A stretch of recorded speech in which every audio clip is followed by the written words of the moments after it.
Alam niyo ba may kapangyarihan na kapag tayo nagpupuri sa Panginoon? Si Apostol Pablo at si Silas nung sila'y nakulong, sila'y nakabartolina, sa kabila ng kahirapan na kanilang naranasan, ang ginawa nila, nagpuri sila sa Diyos. Alam niyo ba kung ano nangyari? Doon sa kanilang kulungan nagkaroon ng lindol. Yung kanilang bartolina, yung mga pintuan sa kulungan ay nasirang lahat. Kaya kapag tayo nagpuri sa Diyos, bumubukas ang langit. Ang mga pagpapala, ang mga himala na kailangan mo ay dumarating sa atin, bumubuhos yan. Kaya merong kapangyarihan kapag nagpuri ka sa Panginoon. Kaya simulan mong ibuka ang iyong bibig, purihin mo siya, kung merong mga praising songs, kapisaduhin mo, and personally, mag-worship ka sa Kanya.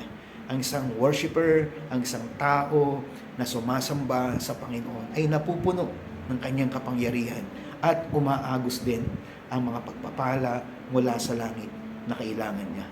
God bless.